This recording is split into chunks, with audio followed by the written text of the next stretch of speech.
Boa tarde, turma. Como eu recebi inúmeros pedidos por e-mail, WhatsApp, sinal de fumaça aí para que pudesse fazer uns vídeos para vocês. Vocês estavam morrendo de saudade de mim, óbvio, né? Com certeza. A gente vai fazer essa explicação sobre a aula de hoje, segunda-feira, dia 30 de março. E daí é o seguinte, vamos postar essas explicações da aula de hoje.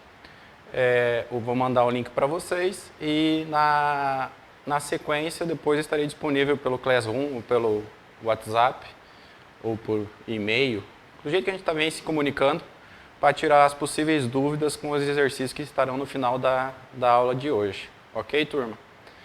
Então, como a gente estava vendo sobre o projeto geométrico, a gente viu sobre curva horizontal, né, circular simples, curva horizontal com transição. E a última parte do projeto geométrico se diz respeito ao quê? A perfil longitudinal, que são as curvas verticais, ok? Então, a matéria de hoje, perfil longitudinal, curvas verticais, ok? Então, vamos começar com a matéria. Então, vamos lá. Por definição, o perfil longitudinal do projeto geométrico de uma rodovia é o corte do terreno e da estrada projetada por uma superfície vertical que contém o eixo da planta. O perfil de uma estrada deve ser escolhido de forma que permita aos veículos que a percorram em uma razoável uniformidade de operação. A escolha do perfil ideal está intimamente ligada ao custo da estrada, especialmente ao custo da terraplanagem, certo? Lembrando que não podemos confundir o projeto geométrico de uma estrada em planta baixa, né, que era com relação às curvas horizontais que nós vimos, e agora o perfil longitudinal, que são as que vai definir nossas seções transversais e, na sequência, a questão de volume de terraplanagem, ok? Vamos passando a página. Aqui está um exemplo, turma, de um perfil longitudinal de uma rodovia. Esse que está circulado em azul. E a parte de cima é a planta baixa desse mesmo trecho, tá? Esse aqui é um exemplo que a gente tirou lá da RO 370, que é aqui em Corumbiara. É um trecho que foi licitado, já iniciou a sua execução. No momento está paralisada essa obra, mas é uma obra que provavelmente esse ano vai ter o retorno dela, ok? Então, o que é o perfil longitudinal? No eixo X, a gente vai ter o quê? As estacas, certo? Então, que nem nesses exemplos aqui, nós temos uma estaca 715 por diante e vai indo de 20 em 20 metros, que a gente sabe que o estaqueamento é de 20 em 20 metros, tá? E no eixo Y, nós temos as cotas, certo? A linha mais escura que a gente observa aqui é o grade projetado, ok? Então, essa aqui é a rodovia finalizada. E a linha marrom mais fininha aqui embaixo, aqui no caso ela está embaixo, aqui ela está em cima, é o grade natural do terreno, ou seja, o nosso terreno natural. Então, esse aqui é o resumo de um perfil longitudinal, tá? Aqui embaixo do gráfico, nós então temos uma coluna que seria as estacas, né? A outra cota de terreno e a outra cota de projeto.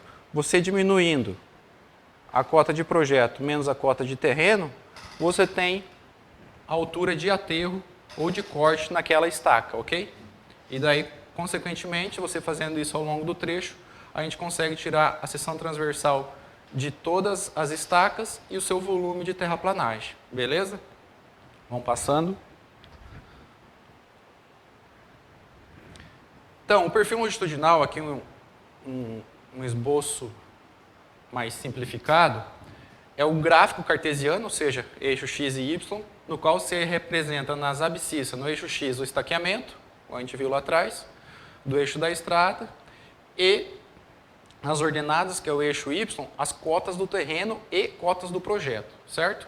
Além também de outros elementos que completam as informações necessárias para a execução. Por exemplo, se tiver questão de bueiro, de curva horizontal, isso também vai estar indicado ali na parte do perfil longitudinal, ok?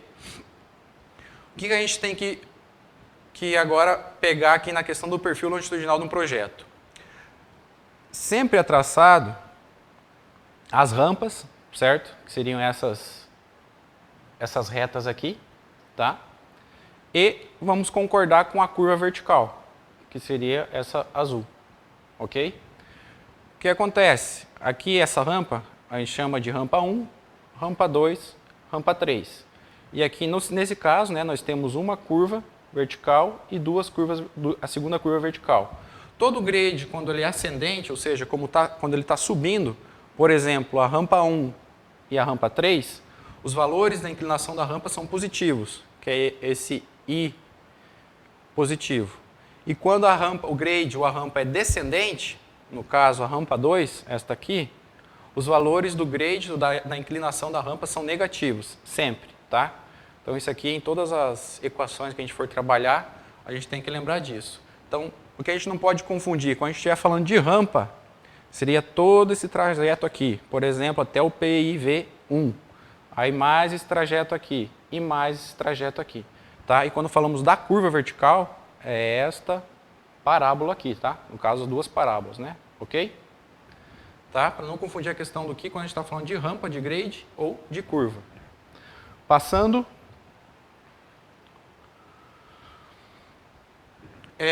Inclinações máximas e mínimas das rampas. Então, as rampas com inclinação menor ou igual a 3% permitem o movimento de veículos e passageiros sem restrição alguma e afetam muito pouco a velocidade dos caminhões leves e médios, certo? Elas são utilizadas normalmente para estradas com alta velocidade de projeto.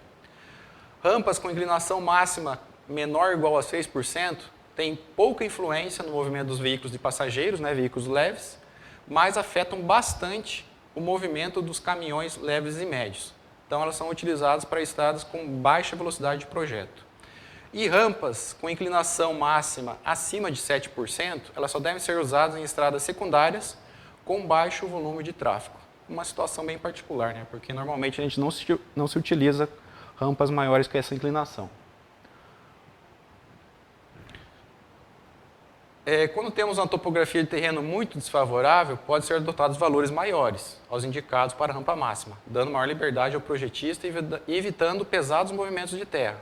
Claro, quanto mais a gente tiver movimentação de terra, maior vai ser o nosso volume de corte e aterro e maior vai ser o nosso custo, né? E sempre evitando o quê? Construção de viadutos e túneis por questão de orçamento mesmo. Então aqui tem a tabela do DENIT, né, que classifica as inclinações máximas de rampas conforme a categoria da rodovia. Aí vocês tiveram lá no começo do ano, né, a rodovia classe 0, classe 1, classe 2, classe 3, classe 4. Se o terreno onde ela se encontra é plano, ondulado, montanhoso, e daí a inclinação máxima de rampa em porcentagem de cada um, aí explicada, tá? Seguindo. Então vamos lá, comprimento crítico das rampas. É usado para definir o máximo comprimento de uma determinada rampa ascendente, no qual o veículo padrão pode operar sem perda excessiva da velocidade.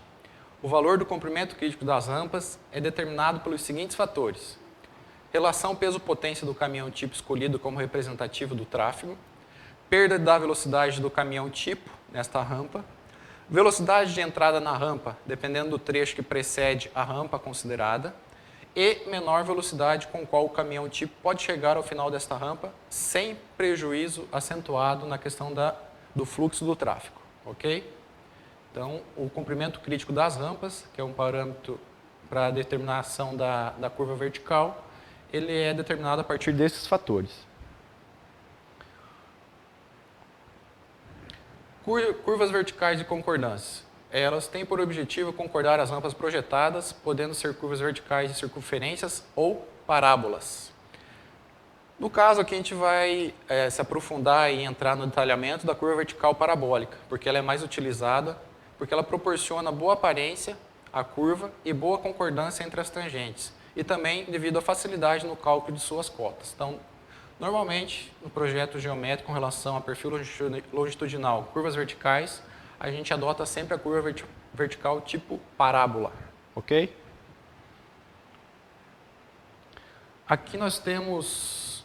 deixa eu subir um pouquinho. Aí.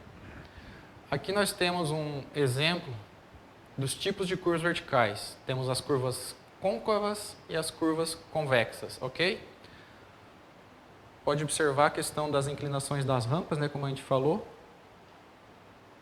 quando é descendente, negativo, quando é ascendente, positivo. Então, Curva côncava, ela sempre vai ter este formato aqui, tá? Aqui também é uma curva côncava, só que o que acontece? Muda com relação às rampas, certo?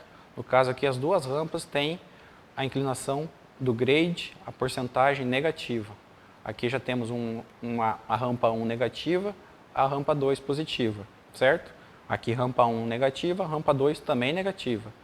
E a curva côncava tipo 3, também no mesmo sentido a curvatura da curva, ela é o quê? Com duas inclinações positivas. As duas rampas, rampa 1 e rampa 2, são ascendentes, ok? Ao contrário, a gente forma as curvas convexas, certo? A curva convexa está aqui, neste desenho, aqui neste e aqui neste, tá? Temos a questão das rampas do mesmo jeito. Nesse primeiro exemplo, a rampa 1 está positiva, que ela é ascendente, e a rampa 2 está negativa, que ela é descendente, ok? Segundo tipo da curva vertical tipo convexa, as duas inclinações das rampas são positivas, as duas são ascendentes, tá? E o último exemplo, as duas inclinações negativas descendentes, beleza? Bom, agora a gente chega na parte que eu adoraria riscar isso aqui fora, mas não pode. Curva vertical parabólica. Esse aqui é o desenho clássico da gente tirar os pontos notáveis de uma curva vertical, tá? Então a gente tem que localizar os pontos aqui que a gente vai estudar. Primeiro, a gente tem a rampa 1, com a sua inclinação I1. Aqui vocês já sabem que a inclinação é positiva, porque ela está ascendente. E a rampa 2, com a inclinação I2 negativa, porque ela é descendente, tá? O que mais que a gente pode tirar desse desenho? O eixo cartesiano, y e x, em vermelho, ok? Ponto PCV é o ponto de concordância vertical, certo? Do curvatura vertical, como queira chamar, que é o início da curva. Então, é o ponto inicial da curva, a gente chama de PCV. E a curva está aqui, tá? Esta é a curva vertical que a gente está demonstrando nesse slide. Aí temos também o ponto P e V, que é o encontro das rampas, né? Que é o ponto de inflexão vertical, certo? E o ponto PTV, que é o ponto de tangência vertical, que é o final da curva vertical, porque a partir daqui ela volta para a tangente, ok?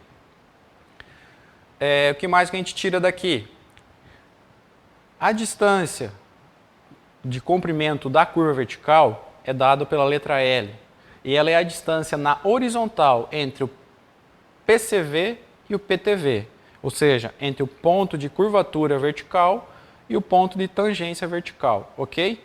E o ponto de inflexão vertical, ele, por ser uma parábola, ele está simétrico a esses dois pontos, ou seja, a distância de PCV a PIV é L sobre 2, assim como a distância de PTV para o PIV também é L sobre 2, ok? Toda medida em perfil é feita na projeção horizontal e não ao longo da rampa ou das curvas, beleza?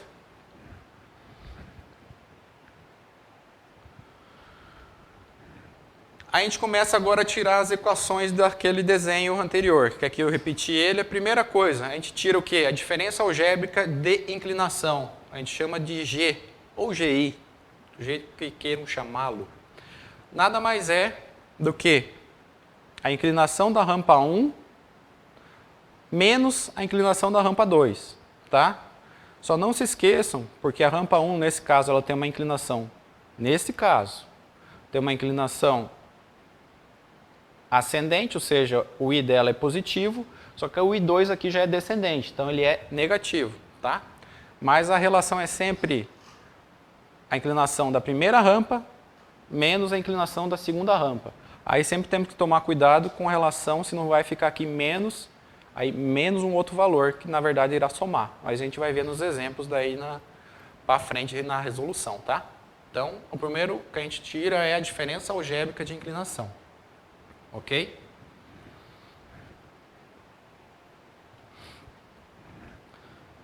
Deixa eu baixar um pouquinho. Propriedades da curva vertical. Em projeção horizontal, a distância entre PCV e PIV é igual à distância entre PIV e PTV. Acabamos de falar, né? E ambas são iguais à metade do comprimento da curva, que é o L. Então está aqui o L, L sobre 2 e L sobre 2. Tá? A estaca do ponto PCV, estaqueamento, ou seja, estamos falando com relação ao eixo X. Não esqueça que o eixo X a gente sempre está falando com relação ao quê? Estaqueamento. E eixo Y a gente sempre está falando com relação ao quê? Cota, né? Altura do ponto. Tá? Então a estaca do ponto PCV é igual à estaca do ponto PIV menos o quê? O L sobre 2. Então a gente diminuindo o L sobre 2, a gente encontra a estaca do PCV. Certo? E a estaca do PTV será a estaca do ponto de inflexão vertical, que é o PIV, mais o L sobre 2. Ok? Somamos o L sobre 2. A cota do ponto PCV é igual à cota do PIV menos a inclinação da rampa 1 vezes L sobre 2. Nada mais é o quê? Que é a altura dela aqui, né? Então, se você multiplicar a inclinação pelo comprimento, você vai ter essa diferença no eixo Y, ok? E a cota do PTV, essa cota aqui, é igual à cota do PIV mais a inclinação L sobre 2, ok? A gente acha a cota do PTV. Aqui tem o resumo das equações para a questão de estaqueamento, eixo X, e para a questão de cotas, eixo Y, ok?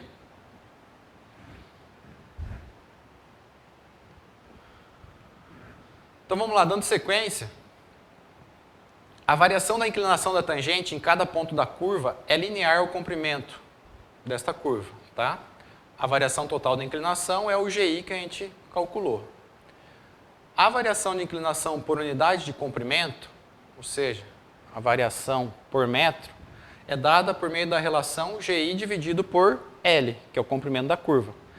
A gente chama essa relação de o quê? Razão de mudança de rampa. Então, a razão de mudança de rampa é igual à diferença das inclinações dividido pelo comprimento da curva. Certo? A relação inversa desta razão fornece a distância horizontal necessária para obter 1% de variação de inclinação. É um fator K muito utilizado, chamado de parâmetro de curvatura, certo? Ou seja, o inverso da razão de mudança de rampa vai ser o fator K, ou seja, o fator K, que é o parâmetro de curvatura, é o comprimento da curva dividido pela variação da inclinação, certo? Sempre com a variação dada em porcentagem. A mesma relação de K para GI dado em número decimal, ou seja, a gente transformando o GI, fornece o quê? O raio de curvatura no vértice da parábola, que chamamos de RV. Então, o raio de curvatura no vértice da parábola é o comprimento da curva dividido pela variação da inclinação das rampas, essa inclinação agora dada em número decimal, ok? Daqui, a gente consegue tirar, que a gente consegue encontrar o comprimento da curva através do quê? O raio vertical de curvatura vezes a diferença algébrica da inclinação das rampas, que é o GI, tá? Aqui fica meio pesado, mas nos exercícios vocês vão ver que é bem tranquilinho.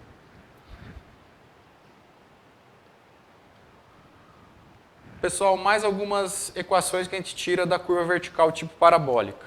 Então, a equação de uma parábola, todo mundo lembra, né, que y igual a x² mais bx mais c. A gente não fez todo o desenvolvimento da equação e pegamos só aqui a definição do Q.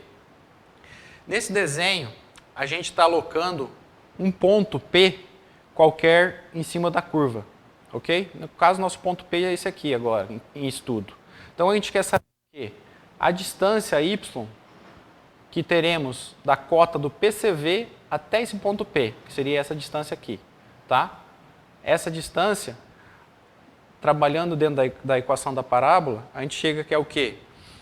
GI dividido por 2 vezes o comprimento da curva, vezes x² mais a inclinação da curva 1 vezes x. Sendo que esse x é justamente o ponto que a gente queira calcular no eixo x. Ou seja, a distância do ponto de curvatura vertical até o ponto em estudo.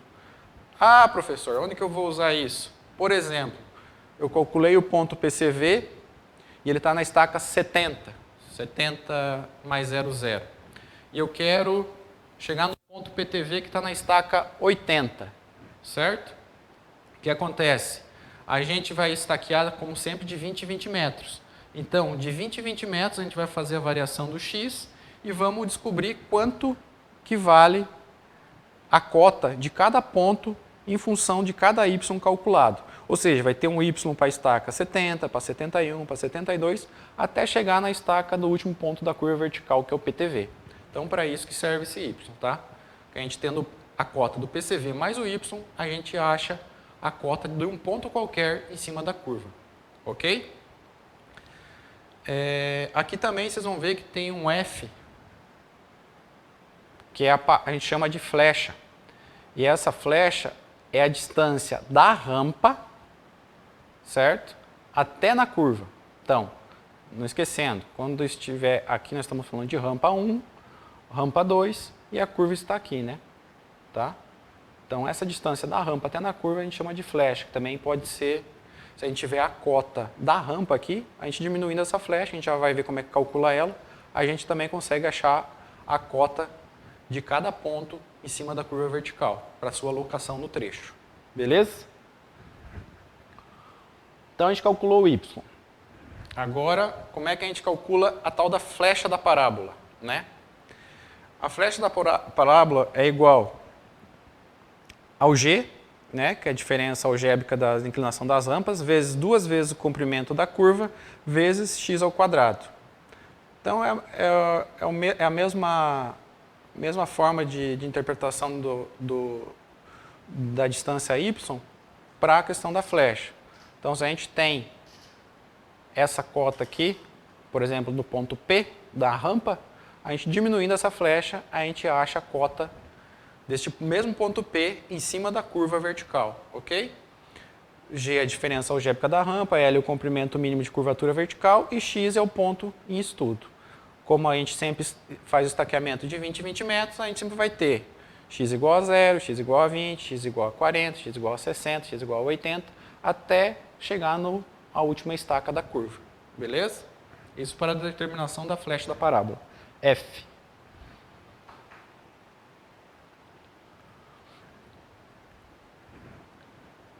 Nós também temos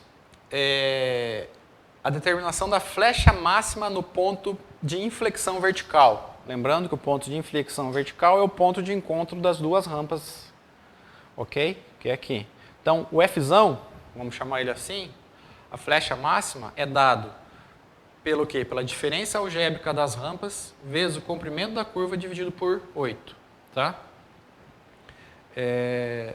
Também é utilizado, por exemplo, se eu quero calcular no ponto P e V quanto que vale a cota na curva.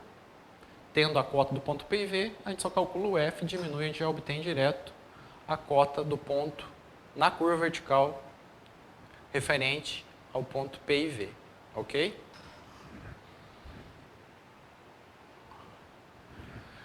Também podemos calcular a questão do ponto de ordenada máxima ou mínima da curva. Máxima ou mínima da curva porque, dependendo do tipo da curva, você vai ter o ponto de máxima ou de mínima. Nesse exemplo, nós vamos ter o ponto de máximo.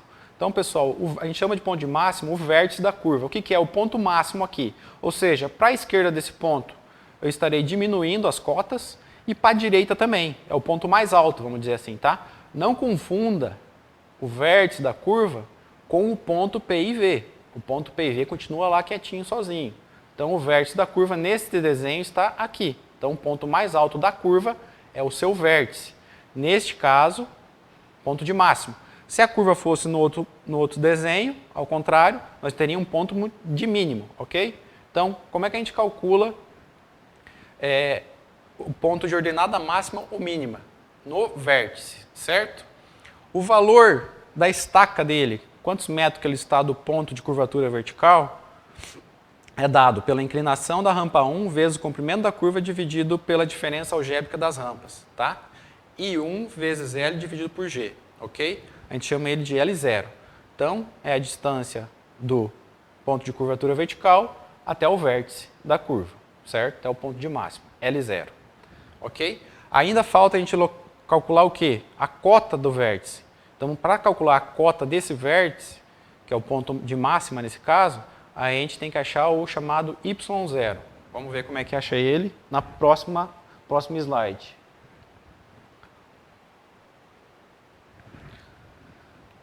Então, o Y0, que é a diferença da cota do PCV até o ponto do vértice, é dado pela inclinação da rampa 1 ao quadrado vezes o comprimento da curva, dividido por 2 vezes a diferença algébrica das rampas, ok? Com isso, a gente calcula a cota do vértice, ou seja, a cota, neste caso, do ponto máximo da curva vertical. Então, lembrando que o vértice, ponto máximo, tanto para a esquerda como para a direita na curva vertical, nós teremos sempre cotas menores nesse caso, porque a gente achou o ponto de máximo da curva. Beleza?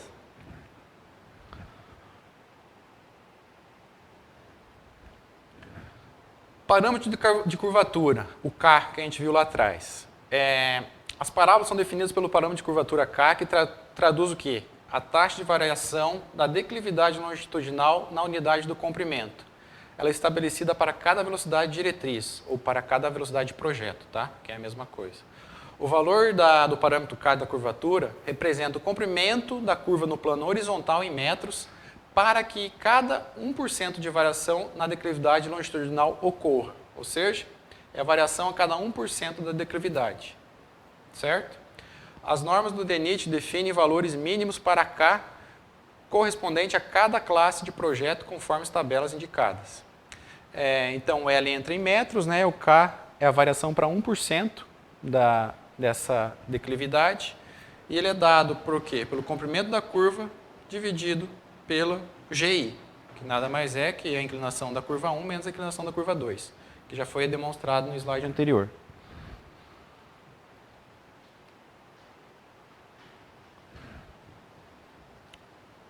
As normas do DENIT também definem valores mínimos para K correspondente à classe de projeto. O que acontece? O comprimento mínimo da curva, ele tem que obedecer que seja o K vezes a diferença algébrica, certo? Esse K tem tabelado, e também a gente vai ver mais para frente que o comprimento mínimo você tem que fazer uma conferência com relação à distância de visibilidade para a parada do veículo, tá? Então aqui a gente tem as tabelas, né? Conforme a velocidade de projeto ou velocidade diretriz, a gente tem o valor de K, o mínimo e o desejável, tá? Estando dentro dessas faixas, atende à normatização para curvas convexas e para curvas côncavas, ok? Essa aí é a tabela do DENIT para obtenção do comprimento mínimo de curva em função do parâmetro de curvatura K.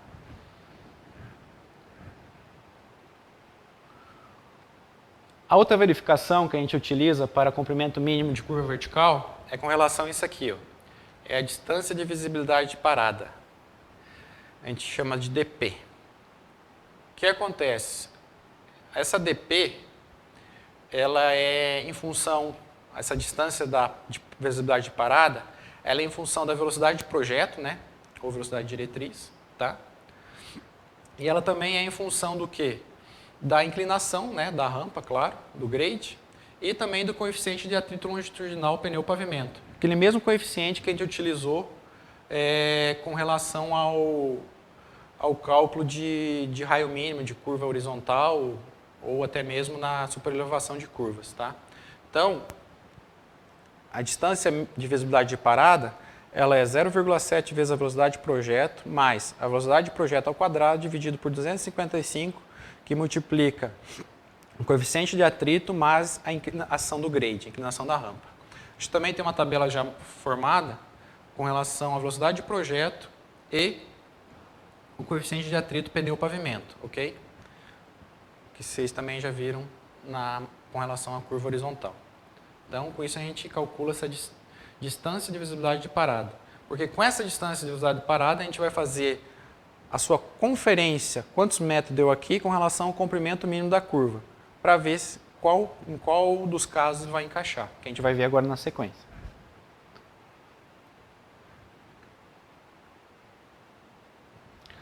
Primeiro caso, isso para curva vertical convexa. Tá? Então, no primeiro caso, o veículo e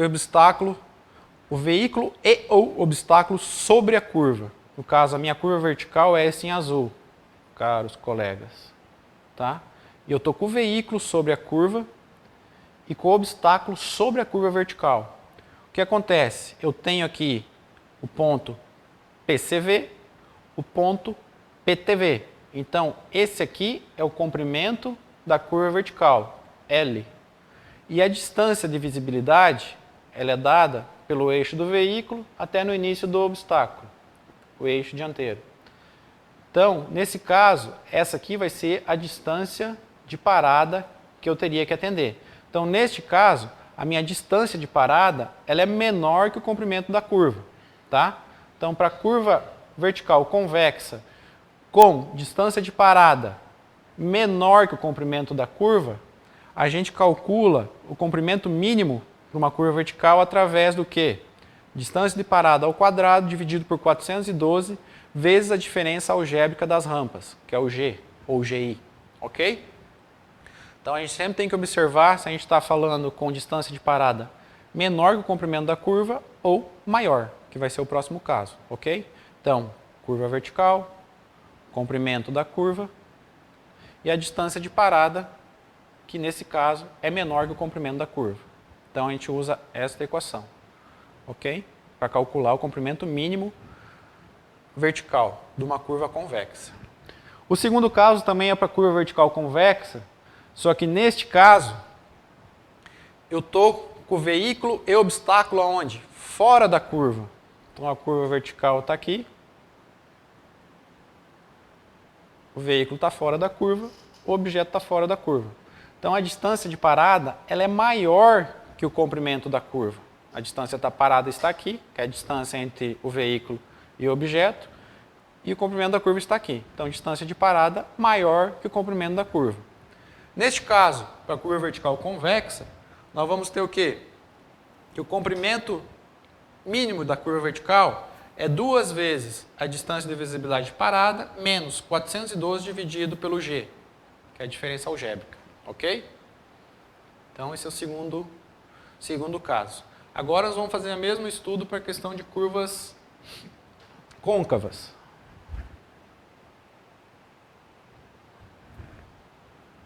Então, comprimento mínimo da curvatura da curva vertical côncava. Aqui, curva côncava, né? Ela tem outro sentido de curvatura, né? A côncava. E no primeiro caso, com o veículo sobre a curva vertical. Neste caso, a gente sempre analisa com relação ao feixe luminoso dos faróis, principalmente questão de noturna. Então, a gente considera a distância de parada como sendo a distância entre os faróis até o final da curva vertical. E o comprimento da curva vertical é este L, que vem, nesse caso agora, do centro do veículo até no final do PTV, no caso. Então, neste caso, a gente tem que a distância de visibilidade de parada é menor que o comprimento da curva. Distância de visibilidade de parada e comprimento da curva. Tá? O comprimento mínimo nessa situação de veículo sobre a curva côncava, ele é dado pela seguinte equação. É a distância de visibilidade de parada ao quadrado, dividido por 122 mais 3,5, que multiplica essa própria distância de visibilidade. Tudo isso multiplicado pelo G, que é a diferença algébrica das rampas. Ok? No segundo caso, de curva vertical côncava, a gente já tem o veículo fora da curva vertical côncava, certo? Então, temos o comprimento da curva côncava e a distância de visibilidade do veículo. Ok? Nesse caso, a distância de parada, de visibilidade de parada, é maior que o comprimento da curva. Quando a gente tem esse segundo caso, com a distância de visibilidade maior que o comprimento da curva, a gente usa essa outra equação. O comprimento mínimo da curva vertical côncava é 2 vezes a distância de visibilidade de parada, menos 122 mais 3,5, que multiplica a distância de visibilidade, dividido pela G, que é a diferença algébrica das rampas. Ok?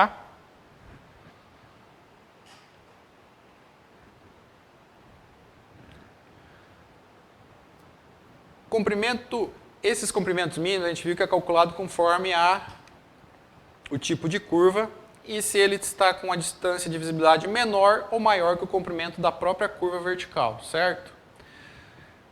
Porém, as normas do DENIS também recomendam que as curvas verticais tenham comprimentos suficientes para que as variações de declividade entre os trechos retos do grade sejam experimentadas pelos usuários ao longo de um tempo igual ou maior que 2 segundos. Ou seja, o comprimento mínimo da curva vertical, de acordo com esse critério, será dado pela distância percorrida por um veículo que se desloca a uma certa velocidade v no tempo de 2 segundos, que poderá ser calculado da seguinte forma. Então, comprimento mínimo pela norma do DENIT é 2 vezes a velocidade de projeto. Aí transformamos essa velocidade de projeto. Para trabalhar com velocidade de projeto em km por hora, a gente chega que o comprimento mínimo é igual a 0,6 vezes a velocidade de projeto. Então, a gente pegando uma rodovia, classificando ela, classe 1, classe 2 e classe 3, vocês já vão ter a velocidade de projeto.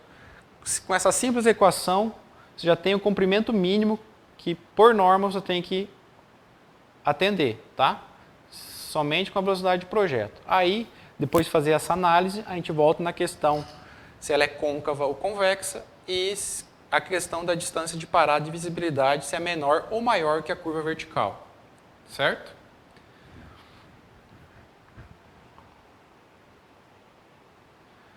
Pessoal, a parte de curva vertical seria com relação às equações, seria isso. E aqui daí já inicia a parte dos exercícios. Inclusive, já postei esses exercícios no Classroom e também com a questão da resolução deles, certo? Então, a gente vai dar só uma pincelada aqui para que vocês possam iniciar esse exercício, apesar de já ter enviado no material, e para que possam atender. O que a gente tem, primeira coisa que ver aqui, é a questão do exercício 1, o que ele pede? Dado o trecho no perfil longitudinal de uma rodovia, conforme o projeto abaixo, calcule os raios das duas curvas verticais. Primeiro a gente tem que achar então essas curvas, né? Então o que ele forneceu para nós? Rampa 1, com uma inclinação de 2,4%. Como ela é ascendente, essa inclinação é mais 2,4%. Rampa 2, ela é descendente, só que ele não forneceu a inclinação dela, vamos ter que calcular, o I2 no caso, certo? E ela é negativa, porque ela é descendente. E a rampa 3, que ela é ascendente também, ou seja, a sua inclinação, o I3, ele vale mais 4,2. Ok? O que acontece aqui? Ponto PCV1, ou seja, o início da curva 1 está aqui. Ele deu a estaca do ponto e mais a sua cota, ou seja, a estaca que ele se encontra aqui, vamos dizer, a estaca inicial da curva seria a estaca 111 mais 4 metros aqui. E o ponto, a coordenada dele, o PCV se encontra aqui, seria a cota 55,656 metros, ok? Então, a primeira curva, vou riscar. Vou riscar. A primeira curva vertical, temos o ponto PCV1, PTV1, que é o ponto de inflexão da curva, e o ponto final da curva 1, que está aqui, ó, PTV1. Então, a primeira curva seria este aqui, ó, tá? A curva vertical, ok? E o que a gente tem que calcular? Os raios, ok? Só que antes disso, vamos observar que aqui nós temos uma curva e aqui nós temos a segunda. E o que aconteceu? Neste caso, o ponto final da curva 1, o PTV1, é o ponto inicial da curva 2, ou seja, é igual ao PCV da curva 2, ok? Então, ponto final da curva 1, mesma coisa que o ponto inicial da curva 2. Temos o ponto de inflexão da curva 2, PIV2, e o ponto final da curva 2, PTV2. Neste caso, esta curva estaria aqui, que vocês vão desenhar no exercício de vocês, tá? A resolução lá também está desenhado, fica bem fácil de visualizar. E aqui foi dado. Por exemplo, a estaca do ponto P e V1 não foi dada no exercício, temos que calculá-la, a cota foi dado, então o ponto aqui deste P e V1 aqui vale 61.800, 61,800 metros, certo? O ponto PTV1, que é a mesma coisa que o início da curva 2, não foi dado nem a estaca e nem a cota, vamos achar no exercício. Ponto de inflexão da curva 2, também não foi dada a estaca e só foi dado só a cota, que essa cota aqui vale 36,448 metros. E o ponto PTV2, foi dada a sua estaca final, que é a estaca 156 mais 8, e sua cota 44,720. Como já foi enviado esse material, a gente vai agora passar para o exercício 2. Tá, só aqui, pessoal, deu raio de curvatura, vocês pegaram no material enviado, o que a gente tem que calcular? O comprimento da curva e a diferença algébrica das rampas. Você fazendo a divisão de um pelo outro, você consegue o raio vertical. Lembrando que você vai ter o raio vertical da curva 1 e daí o raio vertical da curva 2. Então, RV1 e RV2, isso que está pedindo, tá? Aí a gente vai deixar vocês trabalharem em cima do exercício para posteriormente ficar tirando dúvidas, ok? Vamos dar uma olhada no enunciado do 2. O exercício 2, ele já é diferente. Ele deu o raio, né, vertical, e ele pede para calcular os elementos notáveis da curva, ou seja, a estaca e a cota do PCV, do PTV e do vértice, da curva vertical abaixo, e confeccionar a nota de serviço a seguir, ok? Também foi dado que o raio vertical vale 4.000 metros e a distância de visibilidade parada é igual a 112 metros. Então, o que foi dado? Que o ponto de inflexão da curva está na estaca 74 mais 00, a cota deste ponto aqui, do P e V, vale 670 metros, a inclinação da rampa 1, que é esta, vale 1%, positiva porque é ascendente, e a inclinação da rampa 2, que é esta, vale menos 3%, negativa porque é descendente. Então, aqui a gente, usando as equações que a gente viu no material anterior e o material que foi enviado para vocês, vocês vão conseguir resolver esse exercício. Ok? Acho que era isso, Flora. Corta.